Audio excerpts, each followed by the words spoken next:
Detroit casinos also had to follow the state's 10 p.m. curfew that's in place for bars and restaurants. While no one had to leave the casino, all food and drinks did have to be finished by that curfew.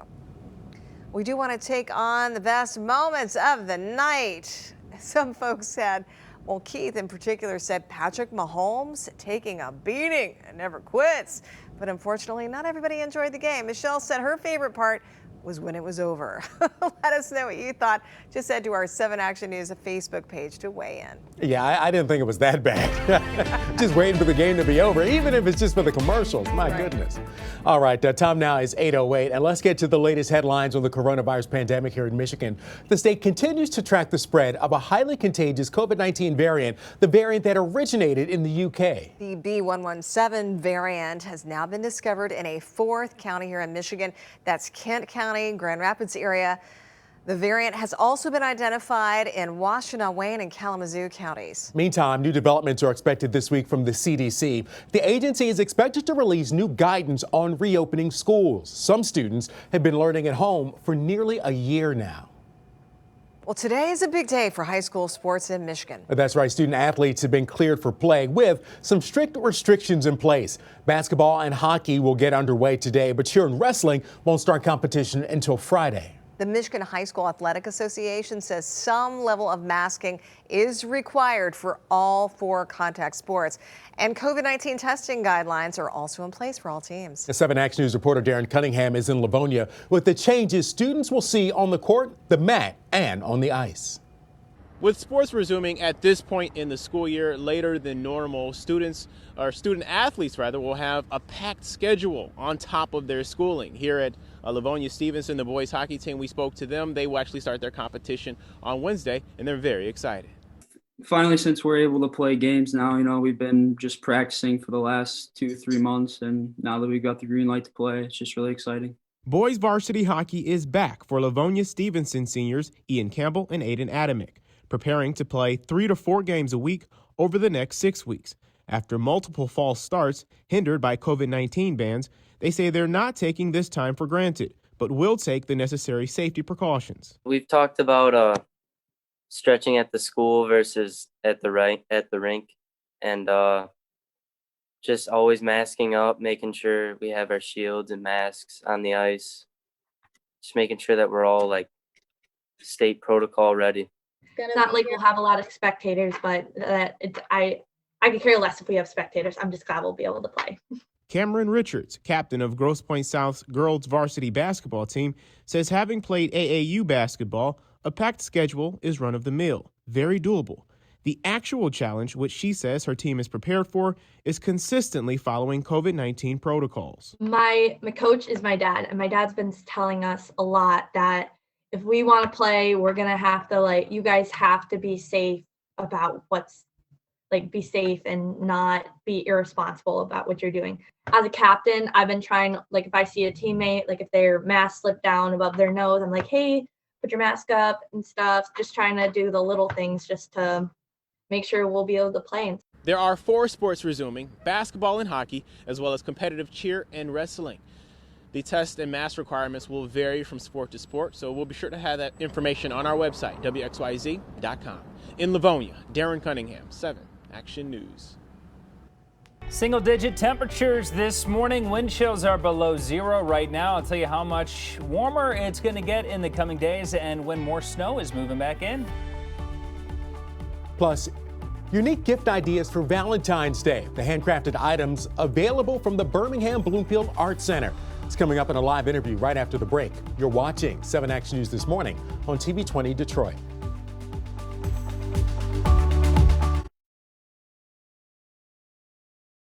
Valentine's Day ideas all made locally right here in Metro Detroit. The Birmingham Bloomfield Art Center has a variety of handcrafted items, including jewelry, teddy bears, even soaps. And yeah, there's something for the guys too. We're joined now by Annie Van Geldering, President and CEO of the Birmingham Bloomfield Art Center. Annie, thank you so much for joining us this morning.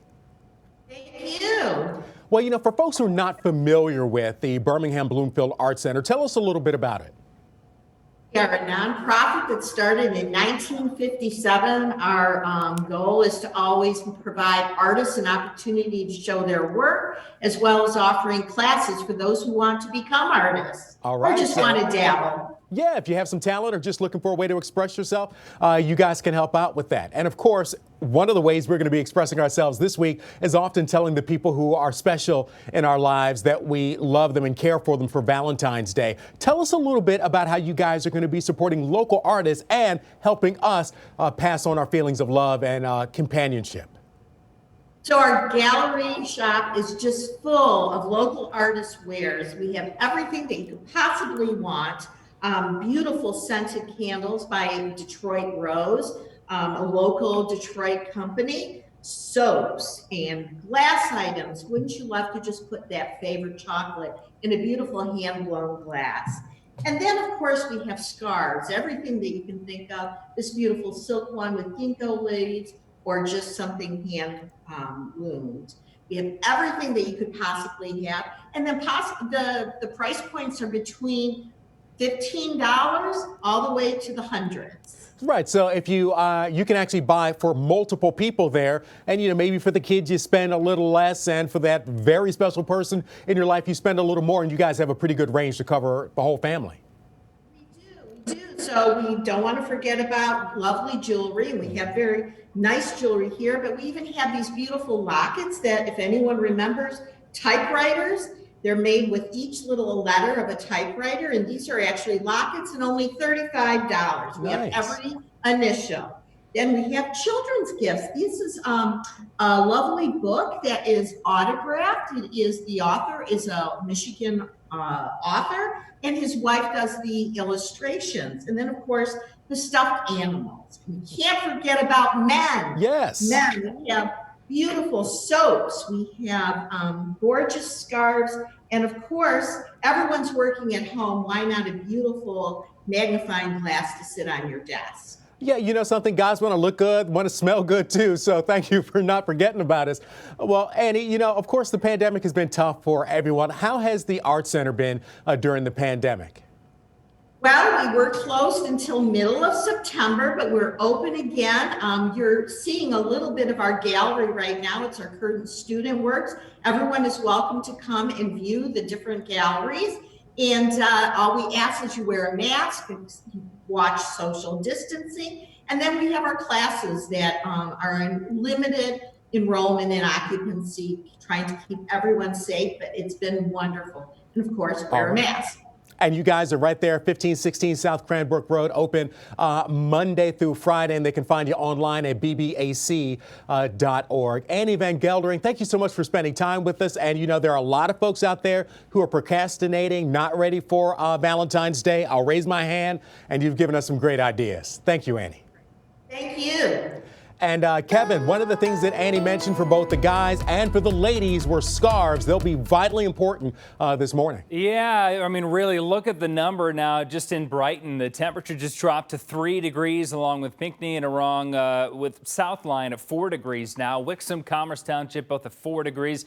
And around Ann Arbor, it's about 5 to 6 degrees. In Ypsilanti, it's 6 degrees, and it's reading 9 at Metro Airport in Romulus. So a really cold start. You'll see a few flurries as well intermittently throughout the rest of this morning and maybe into the afternoon, too. Otherwise, a lot of clouds today and a cold day, high 17 degrees. We get a chance of snow picking up after 5 p.m. and some accumulating snow is expected tonight, 1 to 2 inches starting any point after 5 p.m. Most of this is going to be light, and that 1 to 2 inches is going to come over several hours, so most of it will be light, but might be a few slick spots late tonight, especially by 9, 10 o'clock or so. It's going to be in the mid-teens overnight. We dropped to 13 degrees by tomorrow morning. This is the Futurecast starting at about 6 p.m. So the sun goes down right at 6 o'clock. And then the snow moves in. Now, this model has the snow out early tomorrow morning. I do think that there is a possibility that these light snow sticks around through mid-morning, 9 or 10 a.m. So keeping a 30% chance of morning snow in the forecast tomorrow. Otherwise, a milder day, 24 degrees for the high temperature tomorrow. It's 7 degrees warmer than today. And Wednesday gets cold again. Lows in the single digits, high of just 21. More accumulating snow Thursday night, a couple inches possible there. And then again Saturday, and it's even colder this weekend. Saturday and Sunday, highs drop to 14 degrees. Taking a look right now in the Wixom area where we're going to be seeing a closure of a ramp. So we're talking right here, I-96 at Wixom. If you're heading eastbound I-96 to get off here, you won't be able to from 1 to 3. So heads up here, you do have Beck over to the east that you can use instead to get around, and this is the closest exit, so I would definitely use Beck. As for things right now, looking good out there. This is a look at I-275 in Cherry Hill. Not seeing any major slowdowns for you this morning. All right, thank you so much, Allie. Well, the second impeachment trial for former President Donald Trump is set to begin tomorrow. Next, the evidence that prosecutors are said to be examining. You're watching 7 Action News this morning, right here on TV 20 Detroit.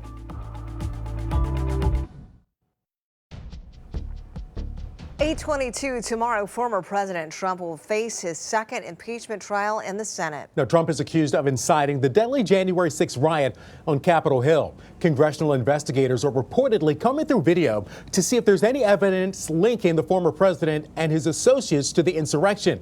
Now, we've learned that one piece of video being looked at appears to show longtime Trump advisor Roger Stone near men in militia gear just hours before the riot began. And you can follow along with the trial live over on Channel 7. We will also have live coverage on WXYZ.com, our 7 Action News Facebook page, and on our streaming platforms. All right, time now is 8:23. Coming up, we're going to take a look at our favorite Super Bowl commercials. The Detroit companies that were represented and the icon who did something for the very first time. You're watching 7 Action News this morning right here on TV 20 Detroit.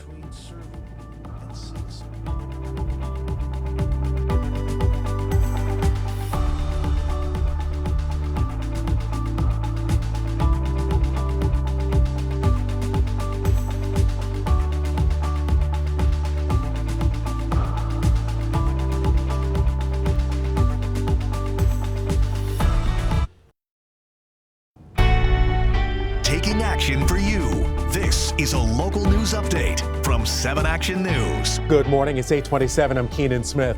It's a big day for high school athletes all across Metro Detroit. Starting today, teams can compete for the first time in months. Basketball and hockey games will begin today. Cheer and wrestling won't start competition until Friday. The MHSAA says some level of masking is required for all 4 contact sports. COVID testing guidelines are also in place for all teams. Several teams will be competing 3 to 4 times a week in an effort to make up for lost time. And a 26-year-old man from Heartland is dead after a novelty cannon exploded during a baby shower. Investigators say Evan Silva was standing about 10 to 15 feet away from the cannon when it blew up. It happened Saturday in Gaines Township in Genesee County. Silva was hit by shrapnel and rushed to the hospital where he later died from his injuries. The cannon is designed to create a big flash and smoke, but investigators say it was loaded with gunpowder, which may have caused the cannon to fracture. Cold air is sticking around for a while. We have temperatures in the single digits right now. Ann Arbor, it's just 8 degrees, and in Detroit, it is 9 degrees. Meanwhile, the ice jams continue to be a problem along the St. Clair River. Flood warning continues at least until 10 a.m. tomorrow morning. That could be extended again, and we're not going to be above freezing for the rest of this week and possibly through the rest of next week as well. Flurries and light snow this morning. Overall today, we're looking at a high of 17 degrees. That is 17 degrees below average. The average high is 34. 1 to 2 inches of snow possible overnight tonight through tomorrow morning. Highs the rest of the work week will be in the mid-20s, back to the mid-teens Saturday and Sunday this weekend. All right. Thank you very much, Kevin, for that very cold forecast. All right, remember, you can now watch 7 Action News Live and get updates on the big stories 24/7. Just search WXYZ on your favorite streaming device. You can also catch us on air right now on TV 20. Taking action for you. You're watching 7 Action News this morning. It's a dangerously cold morning outside as we take a look at air temperatures across Metro Detroit. Warmest spot, Troy and Windsor coming in at just 10 degrees. We're going to take a look at how cold it feels outside and our next chance at accumulating snow. Plus, it was a big night for the Big Three during the Super Bowl. The emotional and sometimes hilarious ads that were some of our favorites. Oh, welcome back, and thank you so much for hanging with us on this Monday, February 8th. And we talked about the cold outside. It is bitterly cold, no matter where you're stepping outside this morning. Anytime we're talking about wind chills below 0, that is no joke. Let's get in with all the details, 7 First Alert meteorologist Kevin G's. How long are we going to be dealing with this? Well, the cold weather is sticking around for a while. We just have to get used to it. But our temperatures have been below 10 degrees and the wind chills have been below 0 from time to time this morning. And the wind is going to be about 10 miles per hour this afternoon. So you get a wind chill that's going to be about 10 degrees lower than the air temperature. And right now it's just 8 degrees in Dearborn, Allen Park, and Lincoln Park. And it's just going to be a cold day. The wind right now just 5 miles per hour. Thankfully not very strong this morning, but enough to make it feel like it's -2 in Pontiac, and the wind chill in Detroit's about 1 degree. So temperatures will climb to 17 degrees. That'll be the high today. Meanwhile, the wind chill is still going to be about 8 or 9 degrees. Now, the wind will be light and variable once the sun does go down, and we're going to have a chance of snow tonight. But you see the wind chill meets up with the air temperature by 7 p.m. through the rest of the night. And that's because the wind is going to be much lighter tonight. But tomorrow morning, wind chill still 7 degrees, still in the single digits. And those are our wind chills for the rest of the week and into the weekend. Even colder air still will be moving in Saturday and Sunday and Monday. So we just have to get used to this, but take care of yourself, layer up, and take care of your pets as well. Make sure that they're not outside for any more in just a couple of minutes. Time now to get to the morning buzz. Tom Brady, of course, making history once again. The former University of Michigan quarterback, now a 7-time Super Bowl champ. Oh, so we're still talking about last night, because the way Tom Brady makes history, he might make history like after the game, right? Guy's always going down in the record books. Yeah. Last night he put on a clinic. He led the Tampa Bay Buccaneers to their 2nd Super Bowl title ever. Brady threw for 3 touchdowns and was named the game's MVP for the 5th time. The Tampa Bay defense also didn't allow the Chiefs into the end zone. The Buccaneers topped the Chiefs 31-9. Now, it may have been a close game for Bucs fans, but for lots of folks, it wasn't all that exciting, right? Because we were hoping for a high-scoring, close game, and it just didn't shake out that way. Yeah, you know, when I go to bed and the score for Kansas City didn't change to when I woke up, that wasn't a great game. And you know something? I don't know who the Tampa Bay Buccaneers defensive coordinator is. I think it's Todd Bowles. Todd Bowles came up with a game plan because that Chiefs offense is explosive. Yeah. And every time I looked up, you see Mahomes running around, and in one play he ran like 35 yards behind the line of scrimmage before he had to toss it away. So, I mean, it was a great game defensively, but usually that's not exciting to watch. But you know what? The game may not have been as exciting as some people wanted. But the Super Bowl commercials, of course, even if you're not interested in the game, you're interested in the commercials. The big 3 automakers were represented. Fiat Chrysler's Jeep ad with Bruce Springsteen called for unity. Our light has always found its way through the darkness. And there's hope on the road up ahead. Well, Springsteen was actually driving his own Jeep in the city of Lebanon, Kansas, which is exactly in the middle of the continental 48 states. The ad ended with the phrase, "To the reunited States of America." That was such a cool ad. Meanwhile, Ford encouraged Americans to finish strong as narrator Bryan Cranston encouraged Americans to hold the line as the pandemic continues. The ad looked forward to a future without the coronavirus with concerts, weddings, graduation ceremonies. We all miss those so much. We cannot wait, right? Yeah. GM went in another direction to promote electric vehicles with star power from Will Ferrell, Kenan Thompson, and Aquafina. Did you know that Norway sells way more electric cars per capita than the U.S.? Norway. Well, I won't stand for it. Ferrell sailed across the ocean, still with the globe on his arm. After punching it, he realized his destination, well, it's just adorable, and then realized he was actually in Sweden and not Norway. Hilarity ensues. That was my favorite. That was a good one. And that Cadillac is a good looking ride. Yeah. No doubt about it. All right. Well, there were so many ads. We all had our favorite. Kevin, what did you like? You know what? Which one I liked? I liked the T-Mobile's 5G ad with Gwen Stefani talking to Adam Levine of Maroon 5. So it took place a few years ago, and Gwen said she was looking to date someone completely different, maybe from another country. But Lavina had a spotty network, so he heard that she was maybe looking for someone completely country, and that ad said that's how Gwen and Blake Shelton were fixed up. That's so cute. On a blind date. That's That was a good cute. one. And you know what else? The other one that they did with Brady and Gronk was really good too. Yeah. The spotty network. I mean, you know, it was good humor. I thought it was well done. Absolutely. One of my favorites was the Jimmy John's ad with Brad Garrett from Everybody Loves Raymond as the king of cold cuts. He was angry at Jimmy John's fresh bread and the meats they used and that it was affecting his business. And he declared war on what he called the first name sandwich joint. And I love how, like in this next scene, they're actually offer him some of the meat right here. And did you see the quotes? He's like, would you like some? He's like, no thanks, I'm good. There's a lot to break down on that commercial. You have to watch them like. Yeah, I need to watch that one again. It was like a mini movie. Yeah, I enjoyed it. It was good. Oh, man. Let us know what you think your favorite Super Bowl ad was on WXYZ's Facebook page. We'd love to hear from you. Here at 8:36, up next, sweet treats just in time for Valentine's Day. Culinary Combo Bakery will be joining us live with some ideas and how they opened their new store during the pandemic. You're watching 7 Action News this morning on TV 20 Detroit.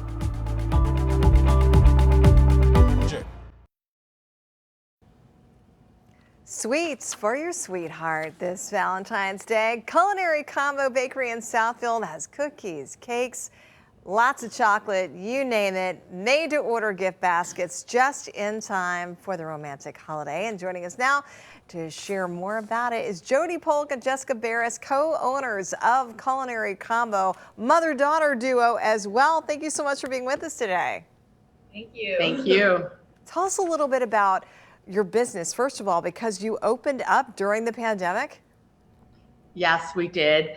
We opened October 27th and right around Halloween, and we went like gangbusters then through Thanksgiving and Christmas because we offer delivery and shipping and curbside pickup. So it was great. When we first opened, people could come and sit and have a cup of coffee and enjoy their pastry. And then, of course, they couldn't sit because of the pandemic. And now we're back again with 25%. So we do have tables, and we're hoping people will start to frequent and stay a while. And I'm just looking at what you have there on the table. It looks delectable. Jessica, tell us what are some of your Valentine's Day items that you're offering? So this year we have a Valentine's Day gift box, and in it you get an assortment of our strawberry shortcake cookies. We have meringue hearts, red velvet mini cupcakes. Over here is one of our most popular items for Valentine's Day. It is our breakable chocolate heart, and inside is an assortment of Valentine candies. There's the chalk hearts, which are my personal favorite, some Hershey Kisses, M&Ms. And then another very popular item is the hot chocolate bombs, and we have some that are decorated for Valentine's Day if you are looking for those. Oh, those all look delicious. Do you have a favorite? My favorite would probably be the cookie in the box. I mean, that way you get a little bit of everything. Right, they all right. look wonderful. And Jody, I understand you also have some gluten-free options and some other specialties being offered right now?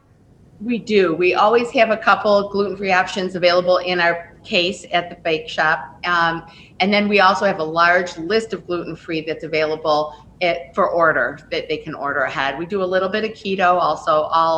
I'll order ahead, and we can make it happen for them. And so with that,